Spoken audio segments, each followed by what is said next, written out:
Game on! We got our final series, ladies and gentlemen. Please ban Zeratul is playing against Luna. Meow! And we got on the blue side in our first game in the best of 3. We have Please Ban Zeratul with Hikar on Ana Scroll on... Hikari is on Stukov, Scroll is on Anubarak, Denny Wang is playing Li Ming, the AM is playing Imperius, and Zola is playing Malthael. Whereas on the right side on the map, Luna Meow with Little White on Deckard Kane, Taiwan Strong on Garrosh Sign on Greymane. We got before on Thrall, and Bui is playing Deathwing. Alright, ready to rock and roll over here. Yeah, it's actually going to be fun. We have Sign in action now as well, so that's kind of cool. But you can really tell that from a meta setup, Anubarak has a much higher priority on in the Asian realm than it has over here in Europe or even North America. Trolling Thunder for Thrall all the way up at the top in the solo lane. Seen that quite a few times on this map. Setup is kind of interesting. I mean, we have Greymane for immortal damage, and we also got Li Ming here for the outside poke. Malthael, of course, is also going to be able to chip in quite a bit. And let's see who takes it here. I mean, this is pretty much a battle for second and third place between the two teams. So to say, the small tournament that we have. And let's go. Sign set up down at the bottom of the map. And again, this focus, by the way, on multiple heroes that you can play on the off lane. So they could have pushed Deathwing towards the top and allowed Thrall to rotate down to the bottom of the map, join the 4-man and go even into Crash Lightning. But of course, Trolling Thunder is by now a pretty solid talent to take. Has been for a couple of patches now already, and especially on the solo lane is helping you quite a lot here. So you got a lot of extra poke that you have with it, and on the solo lane it does a lot of work for you, as you could just see. So yeah, there's that. The Stukov setup is kind of cool because we had this particular combo a lot of times with the Anubarak and Stukov. So the idea being that you initiate with the Anubarak, Stukov follows up with a good root, ideally also stun through the 13. And then you have a perfect target, bullseye for Li Ming and Malthael, who can both come in and just like drop the damage. But we have an exchange in camps now too. There's a rotation topside from the blue team, allowing them to take the camp without any problems. Luna Meow reacted in kind, moving to the bottom of the map and taking this one. And, well, let's have a bit of a look of who's gonna get more damage done with that, because they are pretty active down here. And with Greymane in the mix, nice positioning too, good damage from Buyo. Deathwing is really dropping this quickly. Top side, of course, the counter damage is coming through too, but I don't really think that this setup has enough. Thrall is still poking here, and they're just getting overrun at the bottom of the map. The problem is rotating right now doesn't do anything for them. It might have been a bit better to commit to the top and just like take it later, but as it stands, they have wasted a bit of time. Good flip on the other hand here.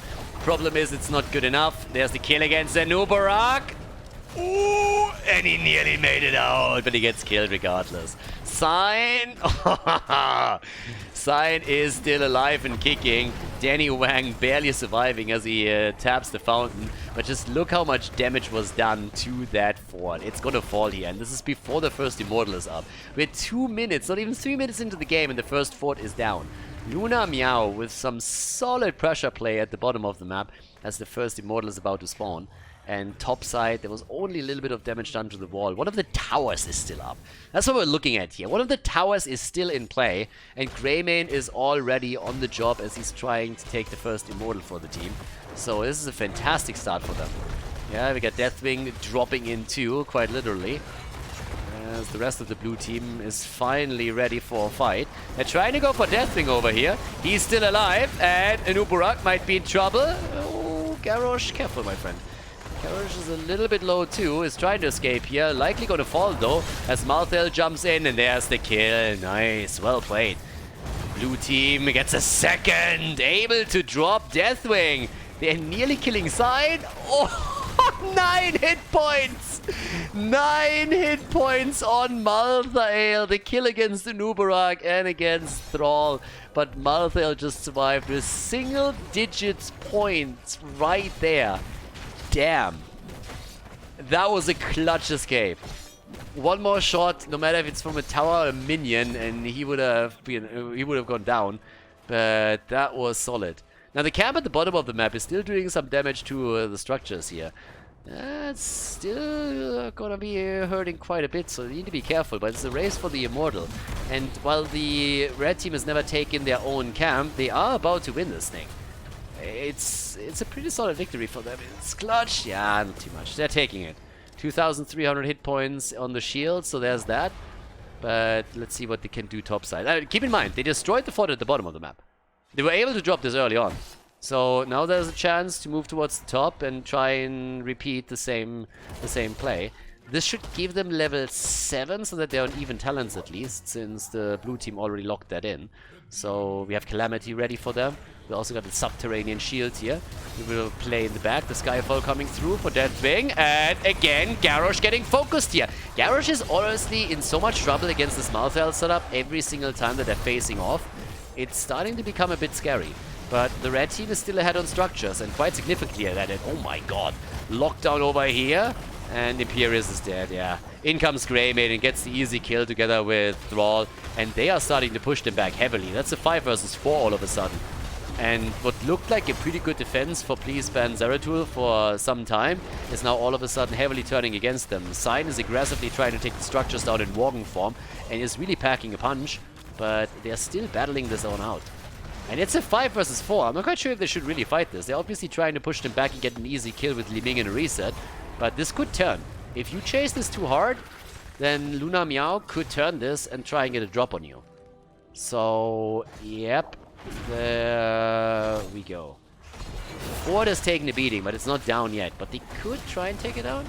So, let's actually have a bit of a look topside now. Already, we have another camp being attacked, but this is going to be a 5 versus 5. They're fighting for this one, aren't they? Yeah, battles a little wide. Gets actually saved by Garrosh. What a save. Holy hell. Yeah, he's incredibly low. They all are. They lost the camp. Malthael is down, though. So that's a good kill on the left side here. And they're, honestly, they are just... they're caught between a rock and a hard place, but they know a couple of karate moves and simply break through the rock, apparently, as is. That being said, Sukov's out there too. What a brawl. Like, what the hell? 3 down on one side. Now Deathwing is about to go down. No, he gets away. Deathwing gets away. 7 kills, 2-5. Yeah, they are going nuts over here. Yeah. 7 kills, 2-5. And we don't really have enough yet in regards to... I mean, honestly, we don't have level 10 yet, so that's one thing, right? They don't really have a chance yet to get the level 10 going and to get the heroics in play, but the blue team will lock that in as the Immortal spawns, which means that the red team likely is going to have to play this slow and just wait for the halftime show. I don't really think they're going to engage into a level 10 voluntarily, so they should really go for it now. Scroll is trying to anchor this. He's obviously looking to see if they can get a kill here. And yep, there we go. Last rights this time, by the way. It's the first time here in the tournament that we don't have Tormented Souls. And that's a kill against Thrall, at least it should be. Thrall is trying to rush away, but even with the Wind Fury is not able to escape. So there's the kill. Greymane at least chunking away at the hit points down here to the bottom, so there's that. But reality of it is that without level 10 and the 5 versus 5, they can't really fight here. So halftime show isn't reached yet. They're getting pushed back, and this camp is actually starting to do work topside. So this isn't really as bad for Luna Meow as it could be. They have level 10 now. Thrall is bad in just another second. And the blue team isn't really fighting for this. They could have won the halftime show, but instead they're now trying to find kills, and it's even talents at this point. So that's going to make it difficult. And they're going to lose, very likely, the top lane because of the camp. Camp has been defeated, so at least the Shaman is down, but there's still a big minion wave pushing onto it. And that's going to be it. That fort is down. They lost way too much here. They might be in trouble. Greymane has done some significant damage to the Immortal as well. So there's that. That Sundering didn't do anything, and that's a kill. First stack on the last rights and a kill against Deathwing. Oh, Sign on the other hand jumps in with a kill against Stukov. That's the support down, and he is followed by Imperius, who also gets dropped. Yeah, job well done. That wins them the halftime show. So there's the flank in the last fight after we had the initial kill trade. Jumping in and getting another kill against Imperius, which opened up the map for them, and the Immortal in particular. They have an easy shot of getting even more points onto that bad boy. So they might even lock it in here. I mean, Imperius isn't back yet. He's coming in now. And it's too late. That's just too late. Yeah, that's going to be an Immortal for Luna Meow. They're taking another one. The old man wanted to go for the ult, but gets cocooned. Doesn't really matter, though. Maybe at this point they can get the kill. Ult for Last Rites isn't ready. Last Rites is not ready, or that would be a kill for sure. Another 5 seconds. If he can stay close, he might just get the one against him. Nah, not quite. Yeah, he was hoping for a second Last Rites stack, but it's not happening. So now we got 9 kills to 7. The blue team is ahead on the kills, but they are fairly behind on structures. They lost both forts now. This one is going to start going through the wall at the keep. Don't think that keep is going to fall unless they're going to get some kills together with it. Doesn't change the fact that this is obviously going to hurt. So right now they can push this back. Oh, talking about kills? No way. What a setup. What a setup. Great play by Garrosh. He finds the opportunity, they get it locked in, and now we might talk keep after all. Yeah, that was a valuable kill for them. They're getting at least damage onto it. We're super early in the game. I mean, we just went through the 10-minute mark, but they have the opportunity to get a lot of damage done with this now, and they do. So that's the keep destroyed, and we're only 10 minutes into the game. Garrosh might fall, but hell, that's the trade. No way. Really? Ah, he's not in range! He's not in range for the Last Rites! Oh my god! That must be so frustrating. They're taking the kill here, at least they're trying to. Imperius is down. Oh god, I would be frustrated. Please ban Zeratul. They're not able to get the kill against Garrosh. Malthael is just outside of the range for the Last Rites, and instead they're losing Imperius. Oh my god. I think there's probably a couple of keycaps that just were kicked off the keyboard here. That's a keyboard punch moment if I've ever seen one. God, that must suck. 11 minutes in, you lost 2 forts, you lost the keep, you didn't get the kill either. Oh, that is frustrating, to say the least. Now we have 9 kills to 9, but what a setup. This opportunity for Luna Meow to get ahead now, and in the series, I mean, taking the map is just incredible. If anything, what probably shocks me the most is that for some reason, Please Ban Zeratul is still able to just to keep up in experience. I mean, you can take a look here. You can tell that most of their, most of the advantage that they have in the experience is here on the minion side. So they were much better getting all of the minion waves secured for themselves. Obviously, on heroes, the team is way ahead. Passive experience, the red team has taken the lead, as you would imagine, with them taking so many structures down. Yeah, but here comes the setup with the old man going for the sleep, gets interrupted on the other hand. Yeah, but Deathwing with his ult, they're still looking okay, though. And there's, of course, lane pressure everywhere right now. Top lane gets pressured by the camp. Yeah, a little bit of a play down here at the bottom of the map. Scroll jumps back out, and that has to be a kill, and it is. He's dead. If they can get more, they might get even more damage. Guys, top lane. Top lane. Thankfully for Please Ban Zeratul, we're so early in the game that those catapults are not going to hurt. But someone has to deal with this shit regardless. They're going for more kills. Malthael is down. And I think Sign wants the next kill. And he gets it too. Gets the kill. And yeah, this is an easy objective. I don't think they can go for core here. Ooh, they're trying. Okay. Death timers are incredibly low. Yeah, they're falling back. I was about to say, really? Going for core at this moment against 3 defenders this early in the game? But at least they did some damage. I mean, as you can see, the core is not only 85%, but the catapult's at least packing a little bit of a punch. So, yep, there's that. Now down to the next fight. I mean, it's even talent still. So in a 5 versus 5, you can theoretically still make a comeback happen. If you just win this battle, you're all of a sudden back to business. And we now have the violent reaction. Inevitable End and also Illusionist. Garrus is hoping to set a kill up for the team again. Couldn't really make it happen here. Stay a while and listen. Here comes the next move as they're starting to jump in. Oh, the AM is also in trouble. Yeah, but he's able to get out. So they're losing way too much on this one. Oh my god, Imperius is dead again, but the Last Rites kill against Garrosh. And that's of course the second stack, but Li Ming has also fallen. That's their reset hopes gone. And if they can get the kill against Deathwing, that would be a good counter, and indeed they do. 2 kills against 2, but at level 16 talents on already. Big, big advantage for Luna Meow on the talent side. And there comes the fight. Sign is having a blast here. comes in, gets the kill, looks for more, gets the double, and they go for the easy triple. Sign just cleaning house at this moment.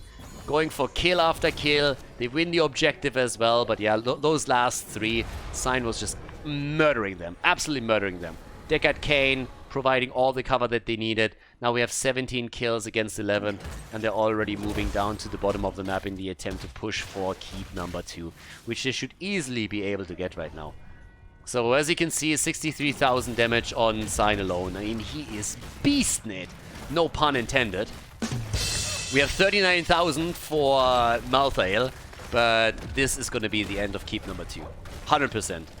Only question remains is, can they go for core here? That's the only question, honestly. They're coming in again. They're trying to take this one down. Li Ming has died for the first time in the last fight. Deckard Cain, the only hero in the entire game that hasn't died yet. But with the Immortal still sporting 50% of his shields, this is looking more and more like they're going to win game number 1 here. Luna, Meow on their way to victory. They're going for it. There's another taunt, another flip. Nuburak is low, but Skrull gets out. There's no follow-up from anybody.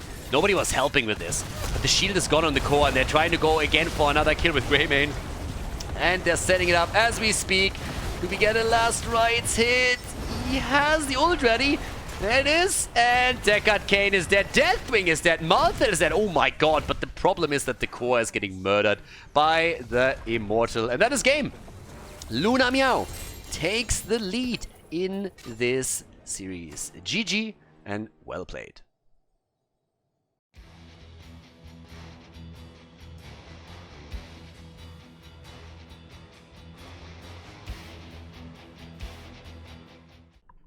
Game number 2, Luna Meow is ahead, and please ban Zeratul. Well, they actually picked him, so instead of banning him, they went straight for the Zeratul play themselves. You have Zola on Zeratul, the M on Imperius again, Danny Wang on Junkrat, Skrull is playing Stitches, and we got Hikari on Ana.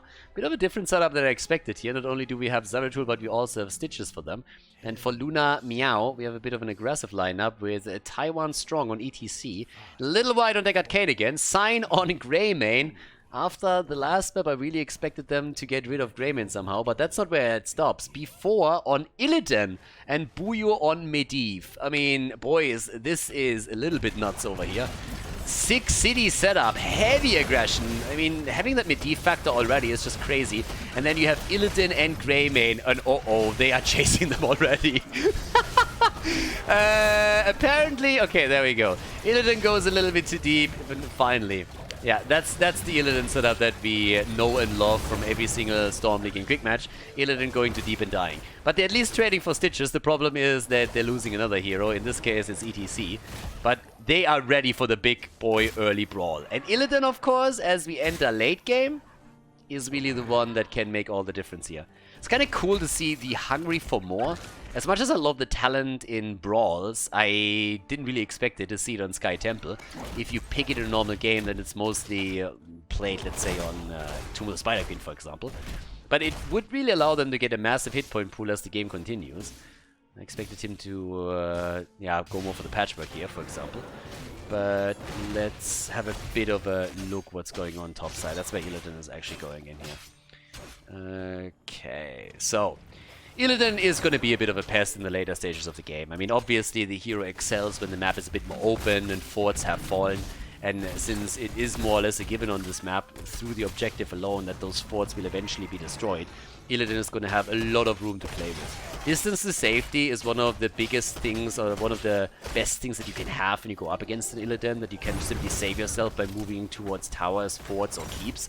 But this is going to be a problem as the game continues, and those get destroyed slowly but steadily. So late game Illidan is really what you need to be aware of the most. And let's not forget that in this game we also have Medivh that can not only empower Greymane when he wants to be aggressive, but also Illidan himself. So that's actually pretty sick. For some reason Stitches is only a single orb so far. So he's going to try and get a couple of more health globes here. But now we have the Dust of Appearance set up. Yeah, we also got the Ruby again. And at the top side, a bit of a heavy aggression. And guys, this is a mad problem. They need to react to this. They're trying to take it a little bit quicker, but they lost way too much already. Look at this. They're actually starting to lose the fountain now as well. Just imagine what's going to happen if they take the control of the top shrine, of the top temple. It's going to be an easy early fort for them. Now, I've been talking about Illidan and the threat that he poses to the opponent's heroes a little bit, but let's not forget, if you leave an Illidan alone on structure, he's going to take that down. No problem whatsoever. I mean, it's one of the things that Rich actually did in HTC, where he showed a lot of the teams just how powerful that hero can be in the right hands, where he just played a macro style with him and destroyed structures all over the place and made teams chase him 6 days to Sunday. With limited success, I might add. So you can't leave Illidan alone on any kind of lane, or he is going to take it down eventually. Right now, we have him already sitting up at the top side. They did a lot of damage to structures, as I said. Now the camp has been taken at the bottom of the map, so siege giants are going to come through here. Temples are up. Illidan is first of all dealing with the camp here. But the fight still continues, and they're already slowing this down. They're going straight into the middle at this point. And as I mentioned, if top temple gets taken by Luna Meow, we're going to look at the keep that is destroyed. Illidan is taking it. Illidan is taking it as we speak.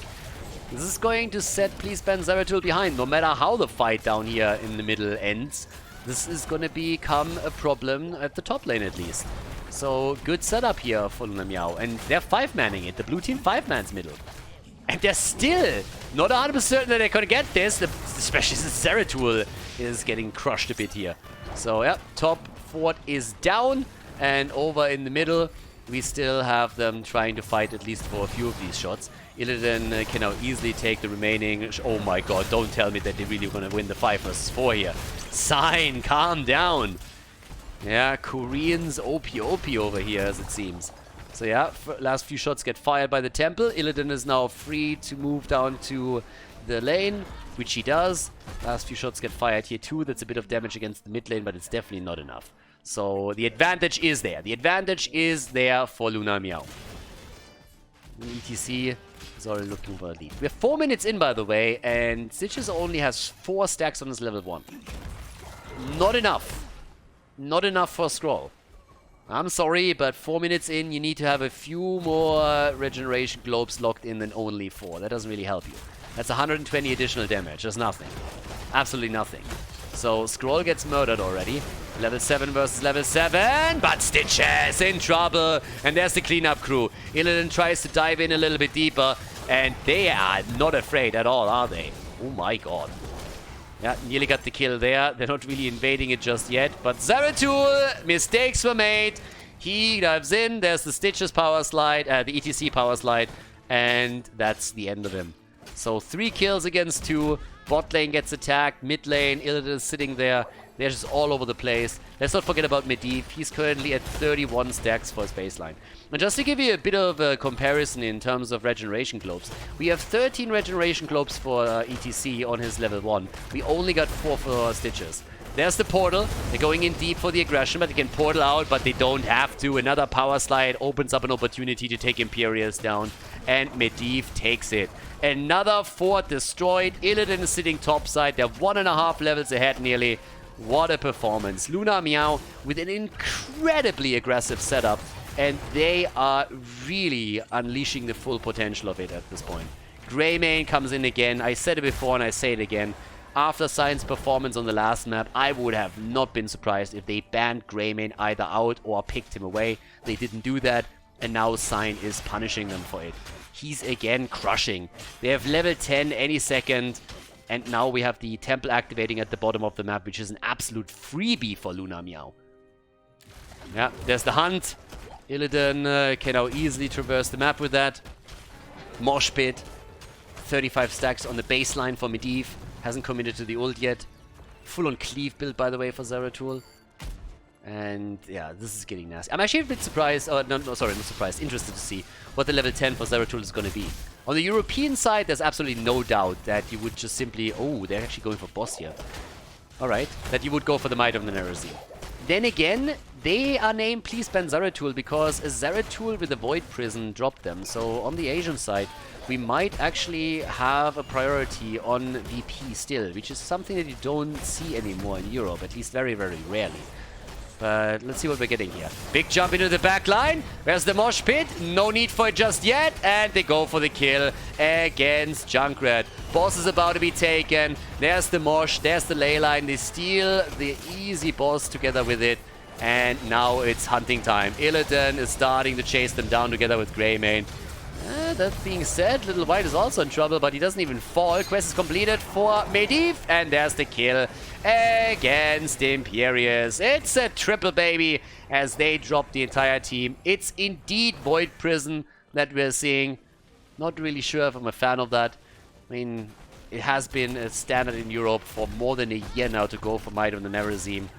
And for very, very good reason. Illidan has now taken the temple.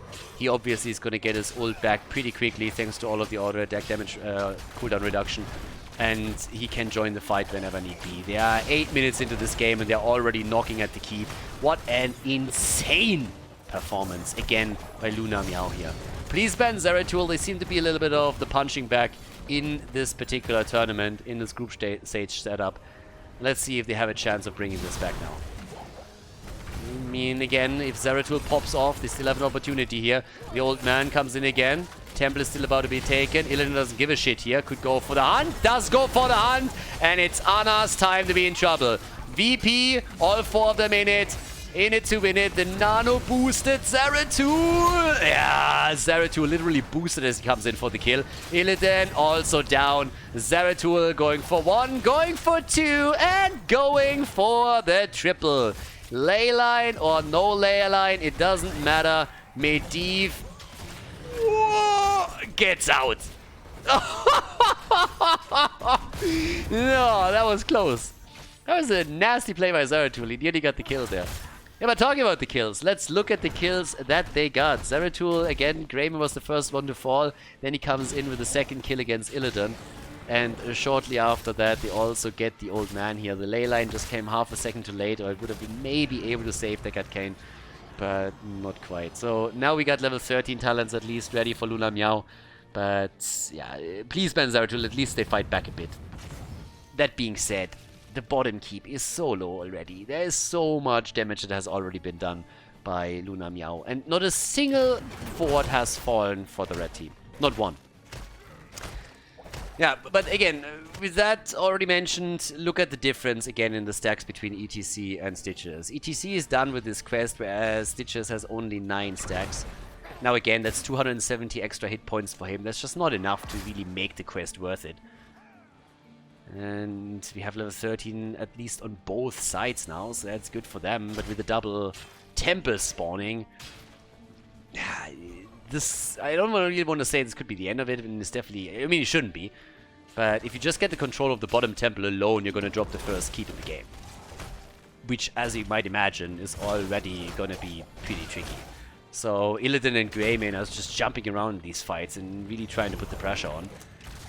Yeah, could go for the throat here. You can go for the bullet, by the way. Which is also kind of interesting if you think about it, because theoretically they could have just tried to get the hit point pool on Stitches low. But of course, as a finisher, go for the throw is just fantastic. And especially after 20, Sign got unleashed more than once here. So temples are up. There's the fight, and I'm a little bit scared for the blue team, not gonna lie. Oh, especially now, Stitches! No! No more playtime! Stitches down, and I guess it's time to hunt them down, slowly but steadily. Yeah, Ana has no chance of escaping here, I would assume. Well, and then she drops the sleep dart, hits it hard, and proves me wrong. Won't be able to join the fight anymore without risking to die. And that's exactly what she tries to do. The Riptire is out as well. Hikari is low, and I'm not quite sure if they can save them here. Sign, still turning it. Imperius doesn't get the kill. They're still getting out of here, as it seems. I mean, does he have the power slide? Yes, he does! Power slide is in. Imperius still alive for a little bit longer. What a fight. Jesus. Zeratul gets the kill, gets dropped as well, so he trades 1 for 1. 10 kills to 6, and nobody's even going for the temples. Objective? What will you do with the objective? Screw the objective. There's a brawl at hand. So they're going straight in for Ana. She's dead, finally. Granny is down. Imperius is also getting dropped. And now, of course, do they just push the top lane? I mean, they're already here. But both of the temples are still up. Level 16 talents are now ready for them. What a brawl. What a brawl. Illidan, by the way, is nearly ready with the ult, so if he, for example, moves down to the bottom of the map, that might have been the smartest move for them. He's the one that could easily jump out again. Then he has the first temple already under control, and they are starting to take the attack to the middle. Not going for the camp just yet. Soon we're going to have a 5 versus 5 on the map again. But they're still brawling. They're going up against the level 60 talent. Guys, I'm not quite sure if that's a smart idea. You have no distance, you have no safety there. There's no fort or nothing. I have no idea what the thought process here was. Against this lineup in a 5 versus 3 scenario, coming into the middle and trying to attack against the team with a talent advantage. I mean, granted, they weren't all here yet, but it's not like they had a numeric advantage even for just a few moments. So that's a little bit of a Sudoku move by Please Ban Zeratul. Now with 13 against 6 kills, there's so much shit up on the map. What do you take first? They go for boss, they took the temple in the middle, there's still a temple at the bottom of the map, and let's not forget that this boss is going to go straight in for the bot lane, which means that if they take the temple after they take the boss, there will be no keep at the bottom, so this thing is going to move straight onto core. And they take the siege giants too. I mean, holy macaroni. I'm surprised that Illidan doesn't move down here and gets a few shots to drop the keep. I'm actually surprised by that. I mean, the temple is still there. I guess they figured that they're going to take the core, the keep down either way. So if you save it for later, in case they can't end here, they will put more pressure onto the mid lane. Fair enough. But yeah, there's the VP in the back. Not quite sure if that's doing anything for them. They try to come in with a Riptire. Zeratul is already getting attacked. Leyline is out. There's not a lot that's going on here. Yep, here comes the next move. They're trying to make the play for Stitches. And the boss is already hammering the keep. Keep is down, so is Imperious. And this is gonna become a problem. Zeratul is also low. Stitches is eliminated. Ana is dead. And that's the end of it, isn't it? Zeratul down, 30 seconds. Leyline gets dropped onto Junkrat. 5-man team wipe incoming. And there it is.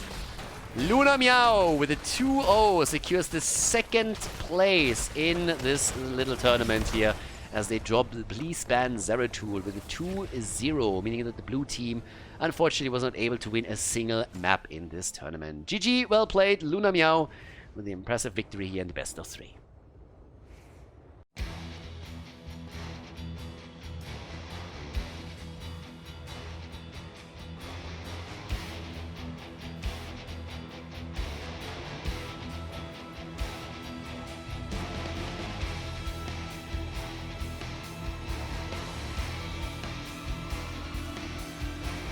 Thank you everybody for watching the video today. I hope that you enjoyed the show and the commentary. And keep in mind that the spoiler protection that is going to run for the rest of the video is made possible by all the support on patreon.com. So guys, if you want to support my work, if you want to help me start new projects and keep the spoiler protection in place, please consider heading over to patreon.com/Khaldor. There's also a link in the YouTube description and check that out. Thanks in advance, and see you guys next time with more esports coverage here on Khaldor TV. Have a great day.